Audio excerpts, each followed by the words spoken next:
This video presents our paper to be published in IROS 2021. The title is Scooping Manipulation via Motion Control with a Two-Fingered Gripper and its Application to Bean Picking.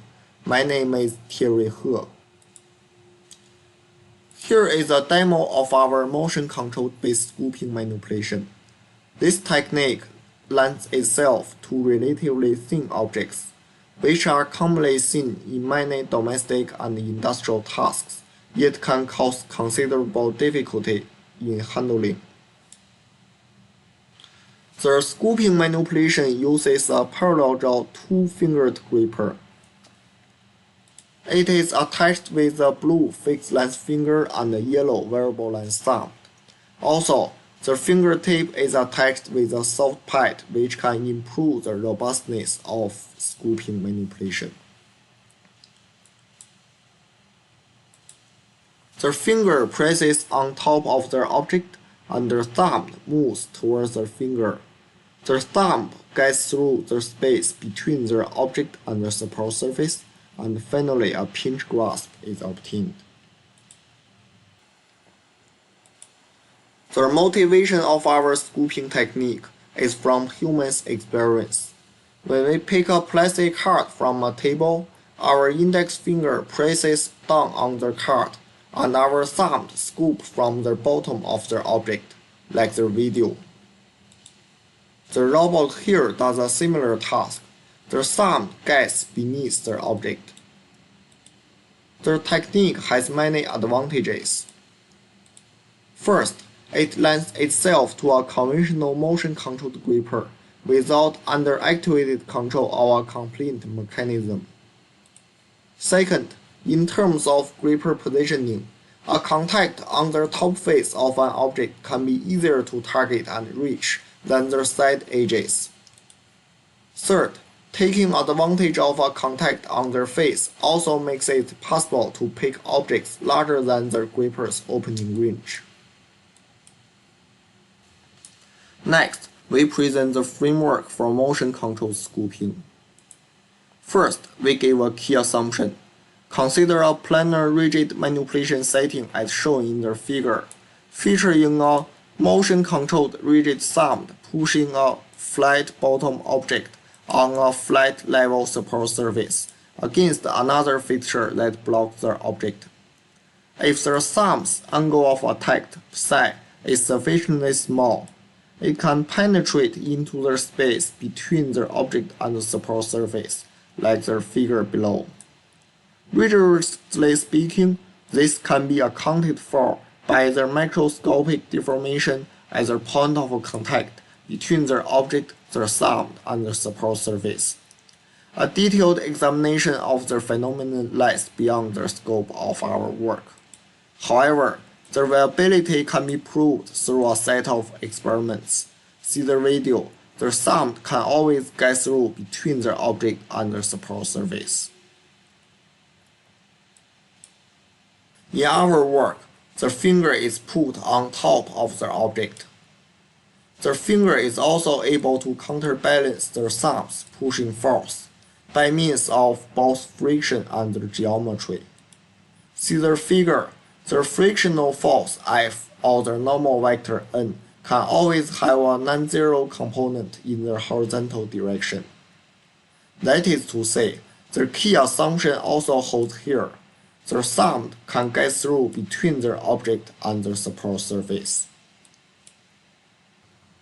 Next, assuming the object has been sliding on the surface of the thumb, we give a definition of scoopability. What is scoopability?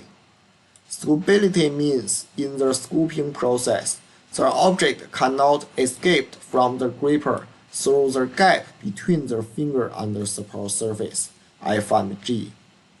In other words, the point coincident with G on the object is not allowed to move toward the right of its contact normal. Scoopability can be checked using mobility analysis. Relux method is a useful tool, which is to gather collection of the feasible twists of the object. The result of the relux method is the single minus region. This means the object can only rotate clockwise around the point in the minus shaded region, and the point at G can only move left. The object is schoolball. If the thumb moves towards the finger F, the object can be pinched by the gripper. What if the object is of other shape?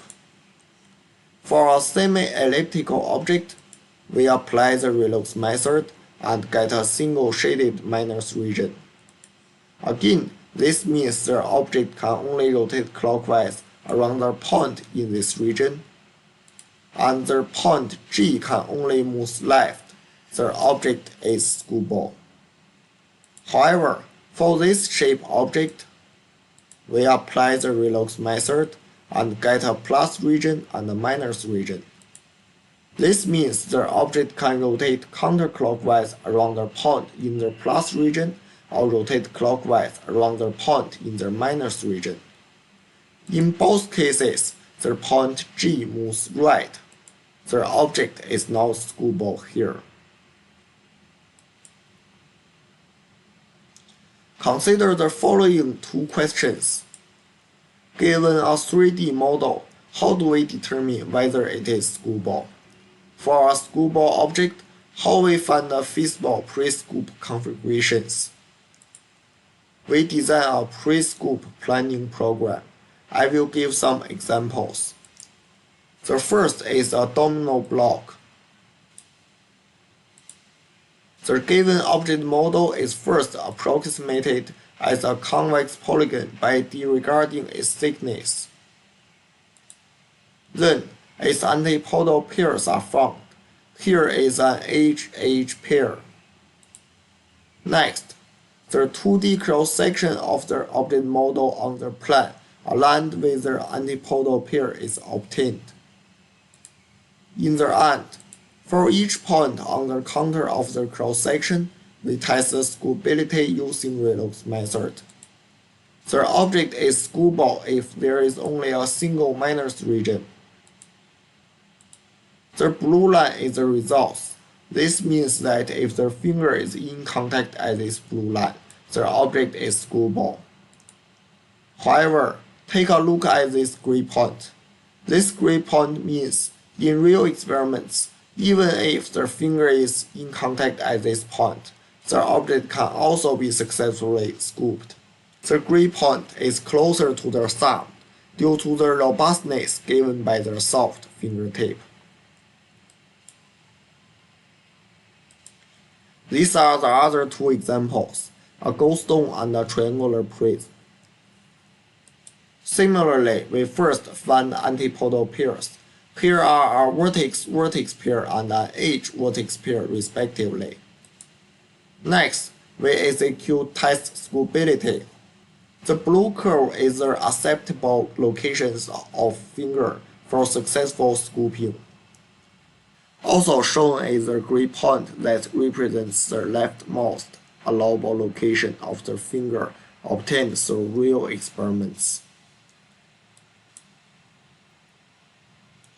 Here are the experiment results. First, scooping from a flat support surface. This is scooping a domino block from a flat support surface.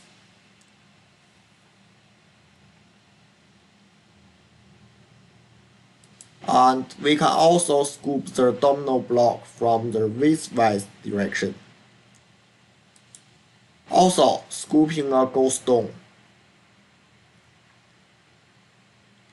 And scooping a triangular prism.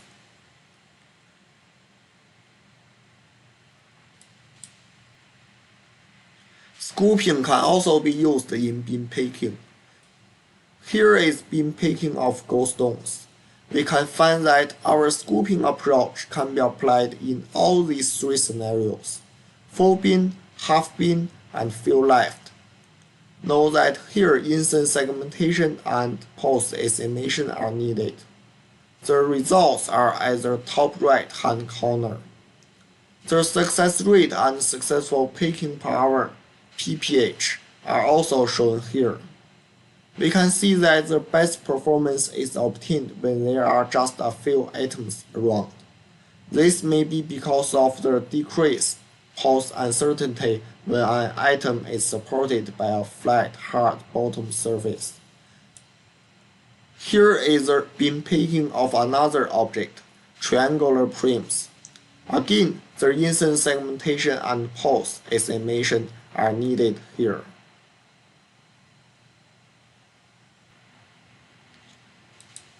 Scooping can also be applied to complete beam picking. Given a bin filled with a homogeneous group of objects, pick all of them one after the other out of the bin. Here, the robot empties a cluster of 6 plastic cards, and the successful picking per hour is 73.